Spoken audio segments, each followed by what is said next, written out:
دیگران را همان گونه که هستند بپذیر، نه آن گونه که تو می‌خواهی باشد. اگر گمان می‌کنی که راهی نیست، در جستجوی راهی تازه باش، نه اینکه در ناامیدی بمانی.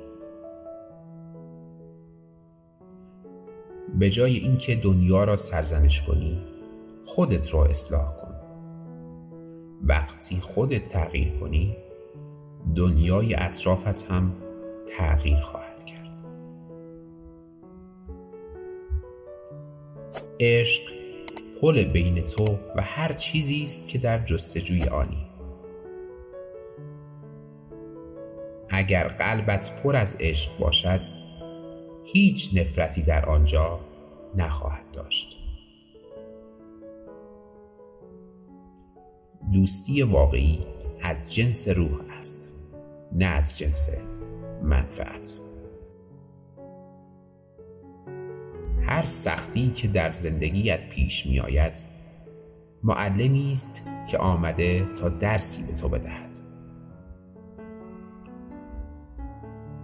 آرامش را در درون خود جستجو کن، نه در بیرون. گاهی باید از برخی چیزها بگذری تا راهی برای چیزهای بهتر باز شود.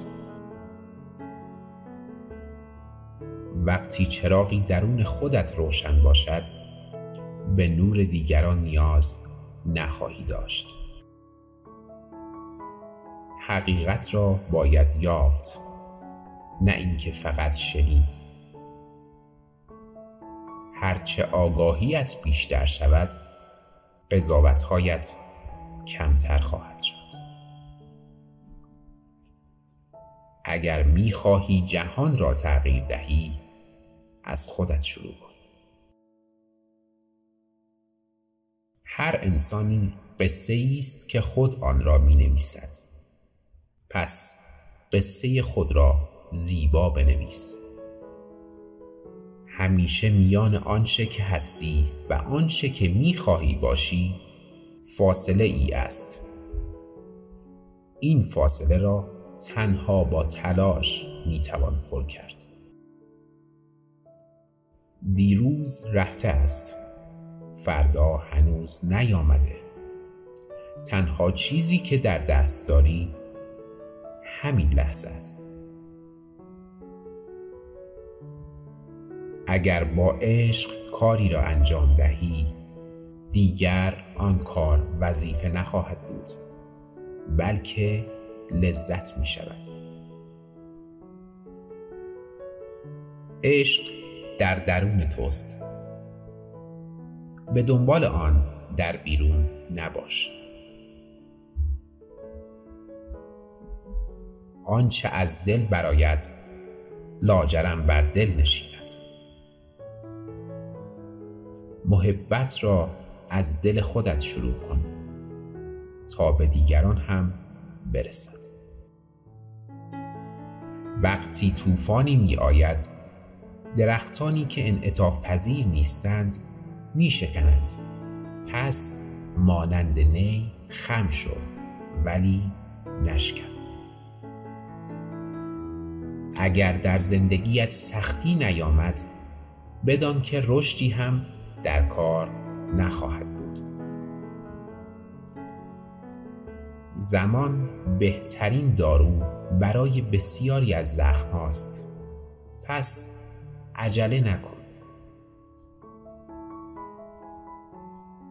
آرامش درون از کنترل بیرون نمی آید، بلکه از رها کردن وابستگی ها می آید. سکوت پاسخی است که همیشه نیاز به توضیح ندارد.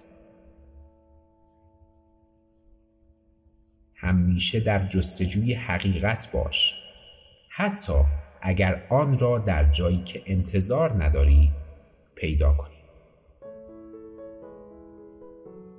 چشم بینا می بیند، اما دل آگاه درک می کند.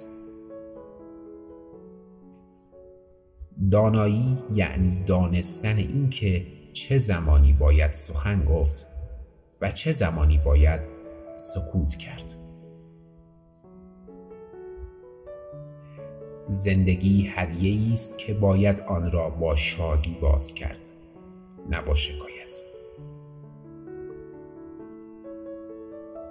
گاهی چیزی که فکر می‌کنی پایان راه است، در واقع آغاز راهی جدیدی است. زندگی مانند رودخانه است. هرچه بیشتر با جریان آن همراه شوی، کمتر رنج خواهی برد. هیچ مسیری در ابتدا روشن نیست، اما وقتی حرکت کنی راه خود را پیدا خواهی کرد.